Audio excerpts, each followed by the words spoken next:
Еще раз добрый день, дорогие коллеги. Тема гендерного насилия в последнее время превращается в один из самых актуальных и в то же время наиболее болезненных дискурсов. И это связано не только и не столько с активностью специалистов в средствах массовой информации и в социальных сетях, но и, к сожалению, с растущей статистикой случаев, в частности, домашнего насилия на фоне пандемии и связанного с ней экономического кризиса. Основная цель лекции – познакомить вас с базовой терминологией, которую мы будем использовать в дальнейшем. Одной из наиболее частых трудностей в изучении любого курса называется проблема определений, которая заключается в том, что все знают, что это такое, но определить феномен, явление бывает чрезвычайно сложно. В контексте нашего тренинга мы будем использовать определение ООН, представленное на слайде. Согласно этому определению, гендерное насилие – это любой акт насилия, совершенный на основании полового признака, который причиняет или может причинить физический, половой или психологический ущерб или страдания женщинам, а также угроза совершения таких актов, принуждение или произвольное лишение свободы, будь то в общественной жизни или личной жизни. Обратите внимание на термины, непосредственно связанные с темой гендерного насилия, представленные на этом слайде. Каждый из них подробно разберем в дальнейшем. Термины «гендер» и «пол» зачастую используют как заменяемые, хотя это неверно. Вот попробуем разобраться. На этом слайде вы видите одно из определений биологического пола. Итак, термин «пол» подразумевает биологические различия между мужчинами и женщинами. Обычно они перманентны и универсальны. А на следующем слайде представлено определение понятия «гендер».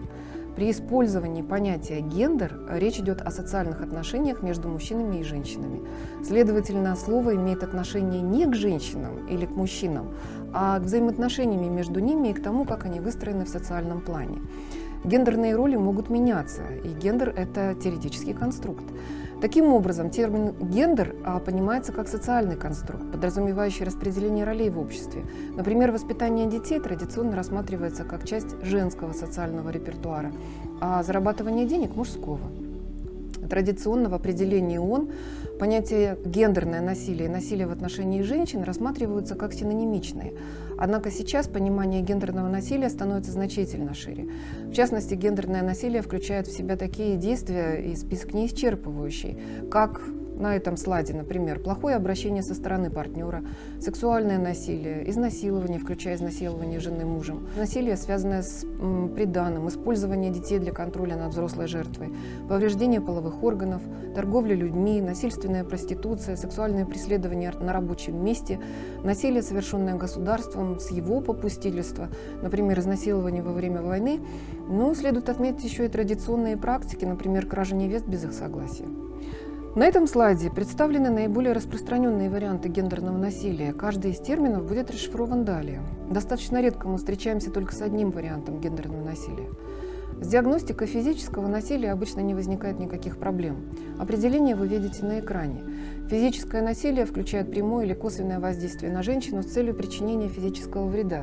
Выражается в нанесении увечий, тяжких телесных повреждений, побоях, пинках, шлепках, толчках, пощечинах, бросании объектов в женщину и так далее. Телесное наказание в семье является одной из форм домашнего насилия. К физическому насилию причисляется уклонение от оказания первой медицинской помощи, депривация сна, лишение возможности отправления жизненно важных функций, например, отказ в душе или в туалете, привлечение к использованию алкоголя и наркотиков против желания жертвы. Примеры: бить ладонью, трясти, бить кулаком или предметом, душить, наносить ожоги, толкать, угрожать ножом или огнестрельным оружием. Все это достаточно тяжело. А психологическое и эмоциональное насилие – это изоляция и унижение женщины.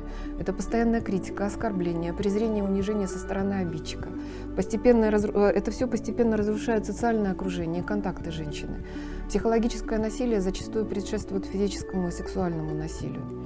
Примеры: изоляция от других, чрезмерная ревность, контроль над действиями другого человека, вербальная агрессия, запугивание путем порчи имущества, домогательство или преследование, угроза совершить насилие, постоянное принижение и унижение. Экономическое насилие включает в себя такие действия, как умышленное лишение одним членом семьи другого члена семьи жилья, еды, одежды и нового имущества, либо средств, на которые потерпевший имеет предусмотренное законом право, что может привести к его или ее смерти и вызвать нарушение физического или психического здоровья. Примеры достаточно тяжело приводить. Это отказ в финансовых средствах, расходование семейных финансовых средств, принятие большинства финансовых решений, отказ вносить финансовый вклад в семью, контроль над доступом жертвы к здравоохранению, трудовой занятости и так далее. Сексуальное насилие – это любое принудительное сексуальное действие или использование сексуальности другого человека. Сексуальное насилие может иметь серьезные последствия для физического и психического здоровья. К физическим последствиям относятся травмы, нежелательная беременность, заболевания, передающиеся половым путем, принуждение к сексуальному акту путем угроз и запугивания, принуждение к сексуальному акту с применением физической силы, принуждение к сексуальным действиям против воли другого человека, принуждение к сексуальному акту в присутствии третьих лиц, ужасно, принуждение к сексуальному акту с третьими лицами. Домашнее насилие. Домашнее насилие определяется как манера поведения, которая носит агрессивный и насильственный характер, включая физическое, сексуальное, психологическое нападение, а также экономическое принуждение, используемое взрослыми или подростками в отношении членов семьи, чаще всего в отношении своих настоящих или бывших интимных партнеров.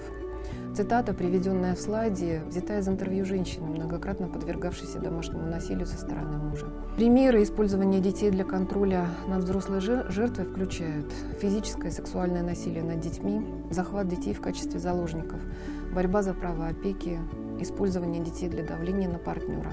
Насилие в отношении сексуального партнера определяется как поведение в рамках интимных отношений, причиняющее физический, сексуальный или психологический ущерб, включая физическую агрессию, сексуальное принуждение, психологическое насилие и различные проявления контролирующего поведения. Это насилие как со стороны нынешних, так и бывших супругов и интимных партнеров. Неутешительный факт. Насилие со стороны сексуальных партнеров широко распространено. Так, по данным Всемирной организации здравоохранения, 4 из 5 женщин, ставших жертвами насилия, сообщили о том, что подверглись насилию со стороны партнера. Ну и, наконец, последний в этой лекции термин, с которыми нам надо ознакомиться, это определение психологического консультирования пострадавшей. Под психологическим консультированием понимается процесс работы с основными психологическими проблемами, мешающими процессу выздоровления и, таким образом, снижающими качество жизни. Наиболее частыми психологическими проблемами у жертв насилия становится заниженная самооценка, связанная с этим чувство вины и стыда, беспомощность, негативное отношение к телу, отсутствие доверия к себе, к миру и страх близких отношений. Спасибо за внимание.